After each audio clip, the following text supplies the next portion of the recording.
When you don't know which way to go, follow His word. His light will guide you.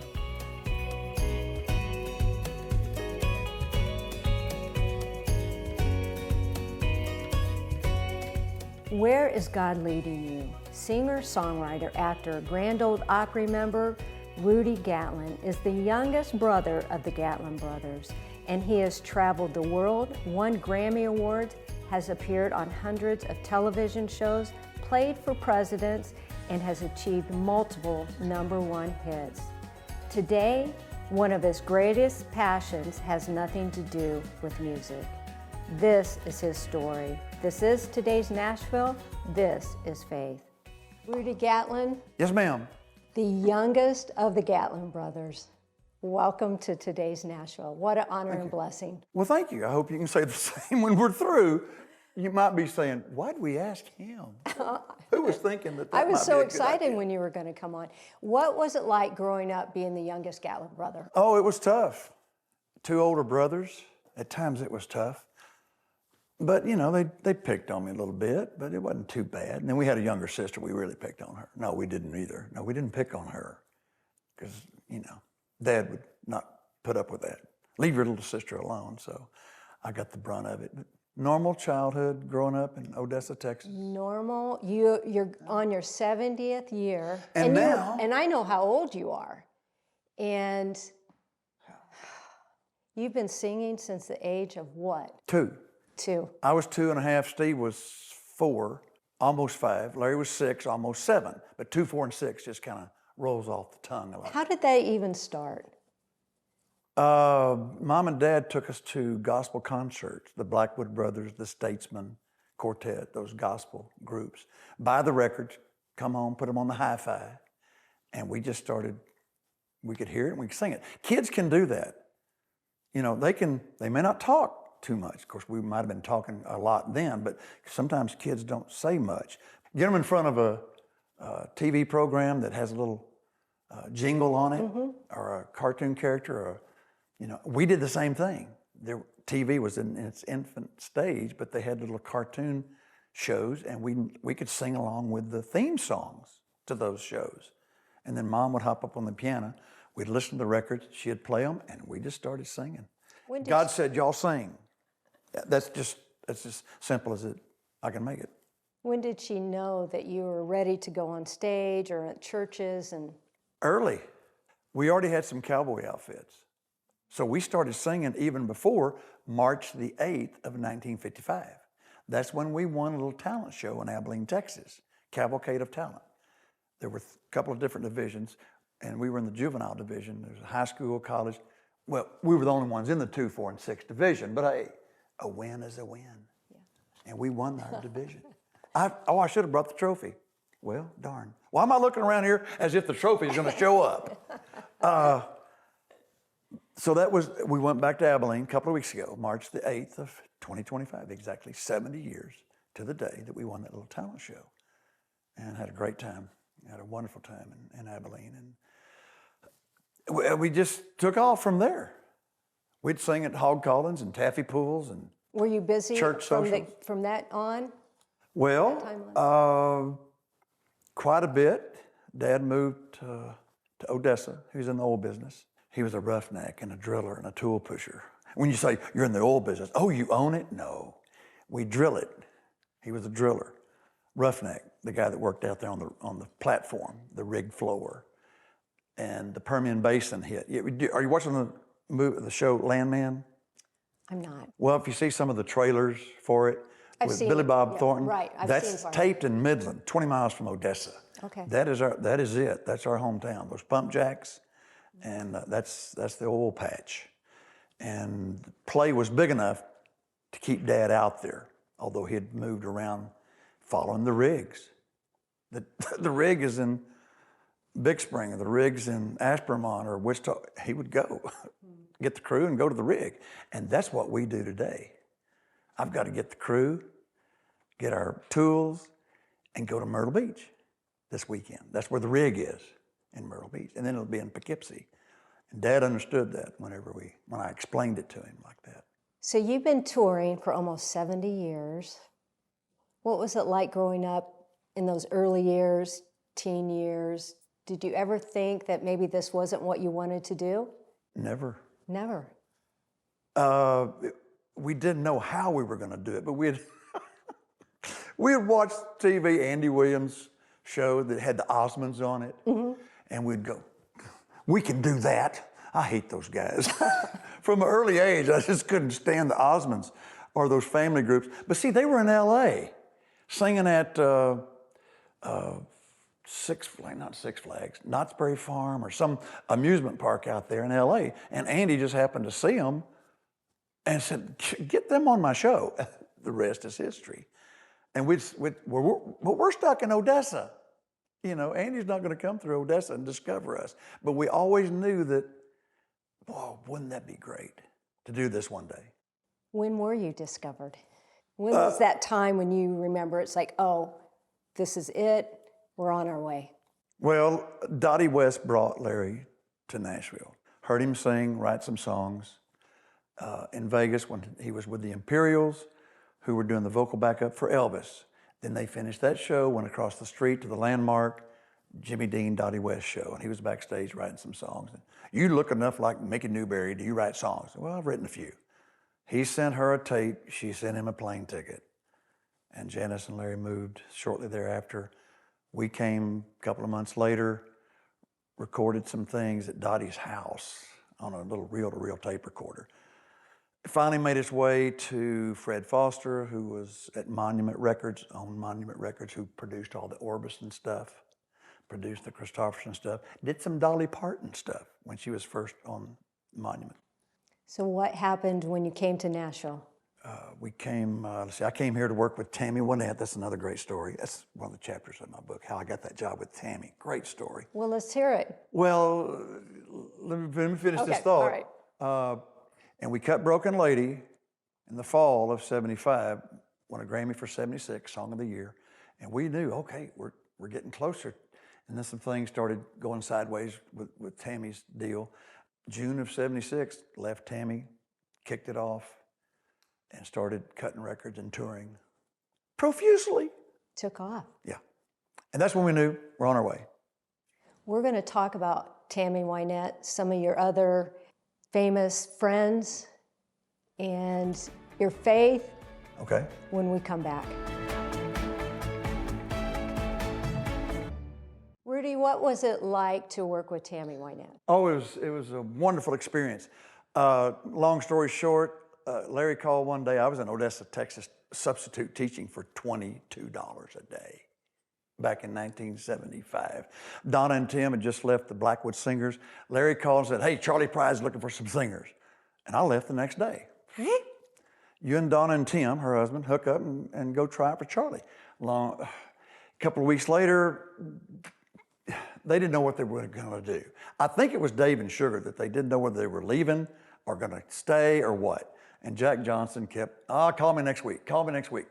Finally, oh, good Lord, Jack, I need a job. We need to try out, come on, and we can sing. And he said, oh, well, Tammy's looking for some singers. Give me her number. I called her number, it was her manager.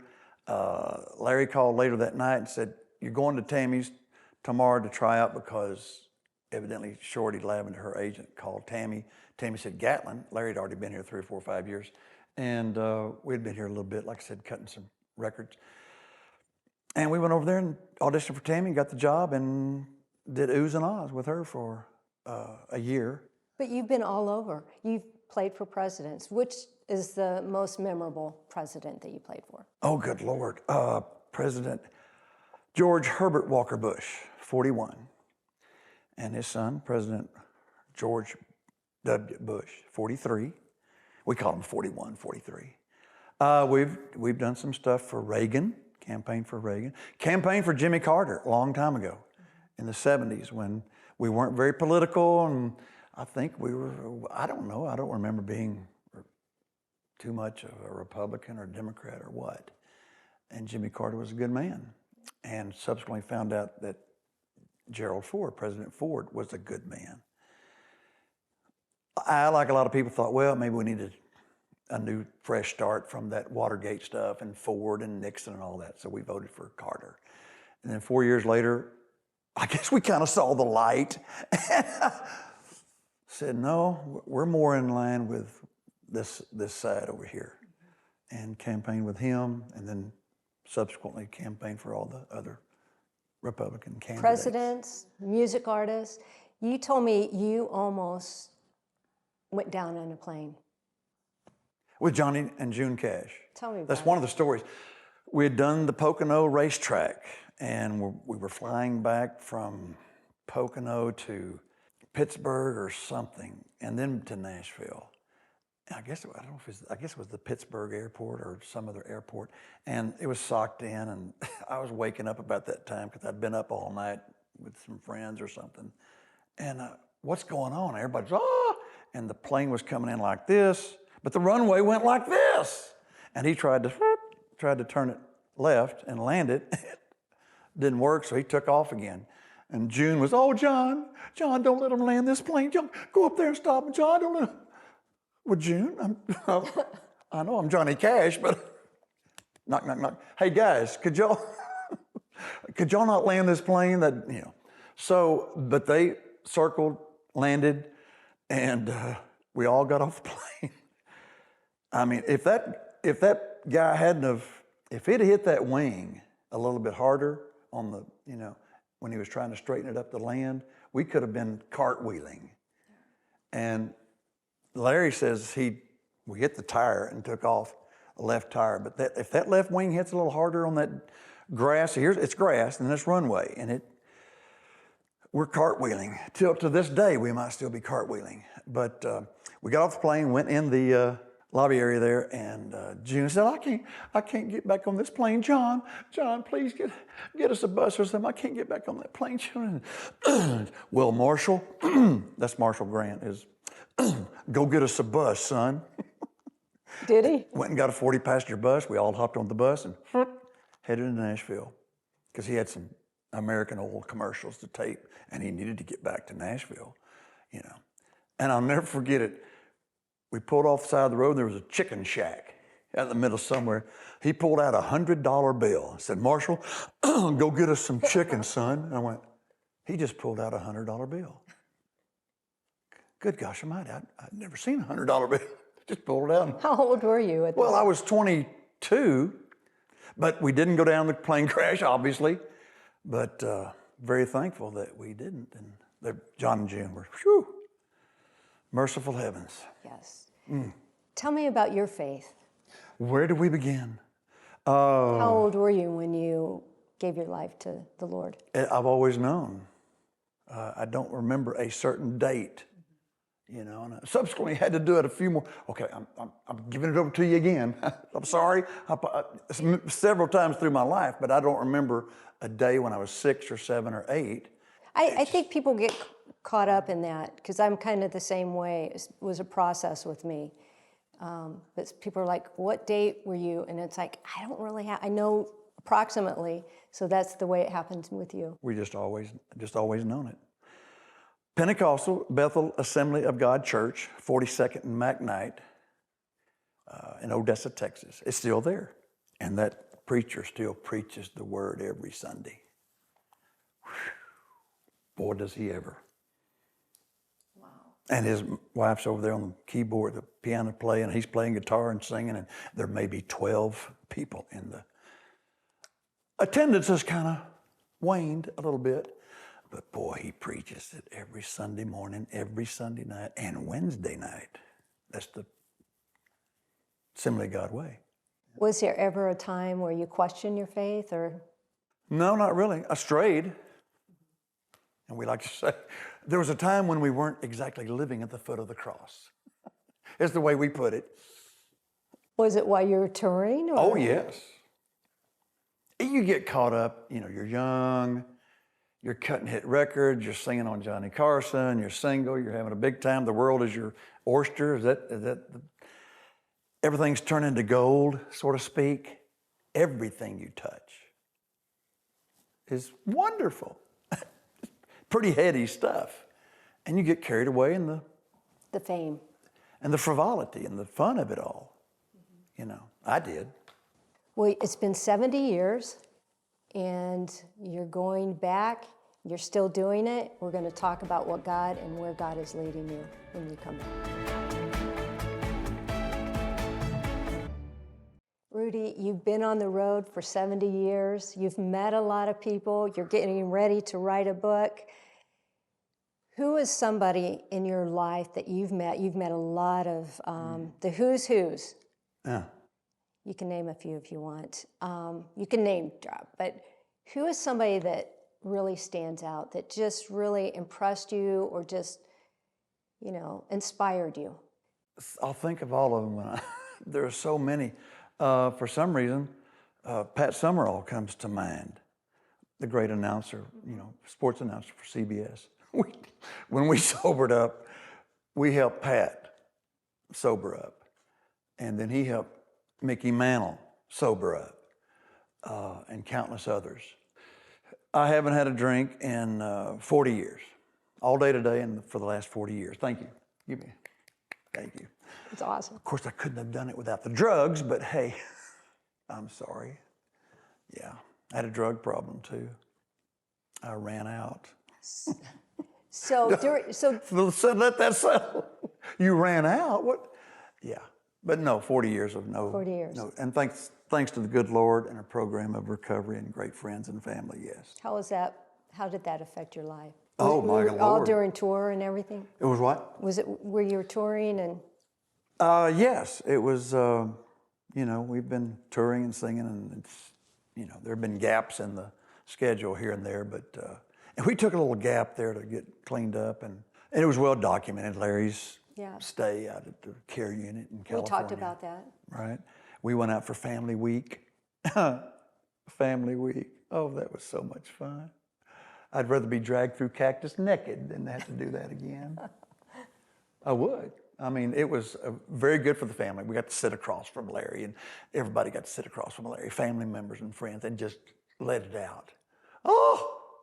He probably, I don't know if he said anything about that. But no, I don't. Him and Dad, him and Mom, oh my gosh. And it was good. And then Larry told on me. Said, yeah, Rudy's got a problem too while we were out there. Because I thought we were just abusers, not alcoholics and drug addicts. When did you realize you had a problem? Out there. He told on me, and I went and talked to Dr. Persh, the Yugoslavian drunk doctor, Dr. Joseph Persh, who set up the Betty Ford Clinic and a bunch of other treatment facilities. He asked me a couple of questions, and then I went home and realized it, or I went to the hotel. We were out there for 4 or 5 days. Had all this literature on the bed, and God, what is all this? God help me, please, I understand this. And he did. In an instant, I can't stop.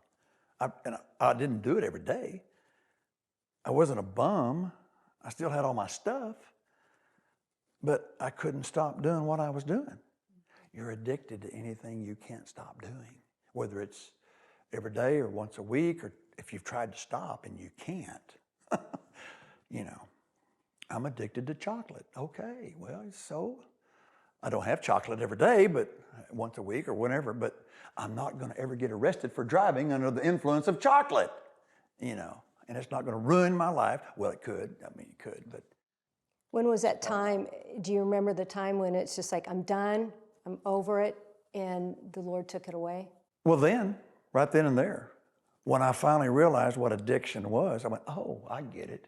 I'm a high bottom drunk. They have a term for it in our little recovery program. It's a lot of people dig deeper, really a lot deeper, but I quit up here. And glad I did, and thanks to the good Lord, and like I said, family and friends and program of recovery. We're here to talk about it 40 years later. Tell me about your book. Well, it's a collection of stories, just like I shared with you, the John and June story.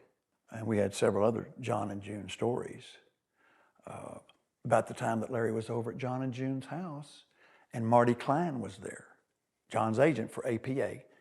Nashville, or New York and LA, and they subsequently had an office in Nashville.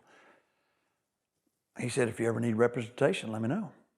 We did, later when we started having hit records. And Marty was able to call Fred DeCordova at the Tonight Show and say, hey, these boys need to be on Tonight Show with Johnny Carson. And we were on there. When a lot of other you know, we were new and had a few hit records, but, you know, they needed to check you out a little bit more before. But Marty they trusted him enough to know. And once we hit Carson. You were on every place. Just about.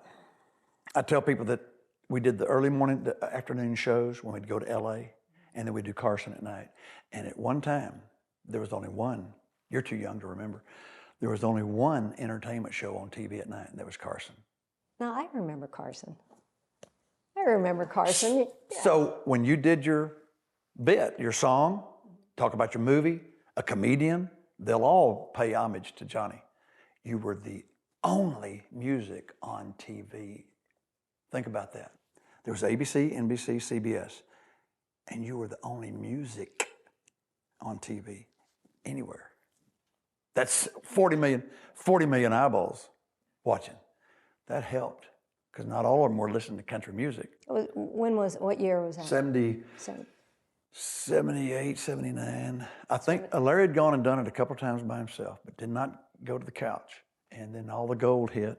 See, that's when I started listening to the Gatlin Brothers. It was in the 80s. Yeah. That was late 70s, 78, 79, 80s. Okay. Then right after that, we had Midnight Choir. That's another story. Will they have Mogan David in heaven? The song about the drunks, you know. That was right after all the gold. Will they have Mogan David in heaven? Dear Lord, we'd all like to know. Will they have Mogan David in heaven? Sweet Jesus. If they don't, who the hell wants to go? What? Yeah. Great story about the drunks and winos lining up to get into the mission. Hear a little preaching, do a little singing, get saved for the third time this week. A bowl of soup later, pat on the back, they're back on the street. You know. Then a buddy he finds a bottle of heaven, passes around what means everything to them. Yes. A bottle for four, thank God someone scored. And now the Midnight Choir starts to sing. Will they have Mogan? We did it like that on the record, like we were drunk. In fact, we went and got some MD 2020 and had some at lunch and came back and kind of, half inebriated. This was a long time ago, before we realized we were alcoholics and drug addicts, and did it like that. I thought this was going to be a big record, going to be bigger than all the gold. Great story, sing along, great, wrong, big record. Larry wrote the song, we were in Toronto. He and our drummer were out running around the park in downtown Toronto, saw some winos on the bench. They went over there and turned the old boy over, cleaned him up a little bit, stuck 20 in his pocket, and Larry got the idea for the Midnight Choir, the song. He went back and wrote it. I guess he wrote it in Nashville. But we released it. We were the hottest thing in country music. Now you think about it. All the gold went from 8 to number 1 in Billboard. It didn't go 8, 7, 5, 4 every week. It went 8 to number 1. We were hot. Hottest things in country music, okay? One day we were at our office and a guy called, our sound guy, have you heard Kenny Rogers' new record? No. Go listen to it. Called Frank Mull, right next door. Frank came over with the record, and we went, oh my God. It was this little song about, promise me, son, not to do the things I've done. Walk away from trouble if you can. Coward of the county. Yes. Remember the lyrics? Yes, I do. What were their names? Those 3 Gatlin boys came calling. And They had their way with that little Becky. Tommy's girlfriend in the song was Becky. That's where oh my God, that's a Becky Walker, and they're singing about who the hell wants to go, and they raped that girl. And that's what they did in the song. They raped the girl, and then Tommy went in and blew him away. Okay, that's the song. But his dad was saying, promise me, son, not to do the things I've done. Walk away from trouble if you can. Well, he didn't. Rightly so, who knows? Well, so we're going through pure hell, and the record went to 30, and they pulled it. There used to be an FCC, Federal Communications Commission, rule that if they have enough complaints at the radio station, you got to pull the record. And the people were calling in, In fact, one station from Little Rock, when they had radio stations and houses, we're looking out the blinds, and in our front yard, they're having a record burning party of your records and stuff. Here in the cultural center of Little Rock, of the universe, Little Rock, Arkansas. So we're going through hell with that song. And guess what? The #1 song in the country was Coward of the County. A song about gang rape and triple murder. Go figure. And our song is about a bunch of drunks trying to talk to God in their drunken stupor. Mr. Reisner at the downtown Nashville mission got hot. Boy, he got hot. Our attorney and Larry went downtown to have a little meeting with him, tried to explain. And he explained it to the man who sees this every day. And he still wasn't convinced that, We stopped doing it because and I set this whole story up by saying, what's your most requested song? Midnight Choir. I should have prefaced the story, but I do that. Invariably, someone will holler up, Midnight Choir, Mogan David, and we'll do a little bit of it. So it didn't do much. It didn't do anything on the charts. It didn't sell many records. That's back when we sold records. But cards and letters started pouring in from all over the country to the Union missions and all over the country. And inside those envelopes were checks and little notes. Thank you for shedding some light on our plight here in Seattle.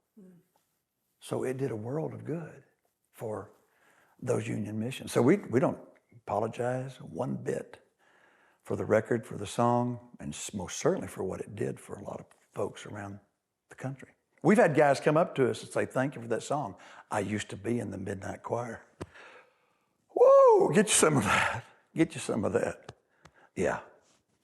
Rudy, thank you so much. Oh, you're welcome. You're such a blessing. Well, yeah, it's a beautiful day out, and I've had about all this. I got to go play golf. I'll see y'all. Thank you. Okay, that was great. Now turn the tape machine on. I've got to close. That happened one time. Thank you, Rudy. Oh, you're welcome. Thank you for having me. My friend, are you struggling with addiction or substance abuse? The Lord is right in front of you. Lay it down at His feet. Trust Him to take care of it. This is today's Nashville. This is faith.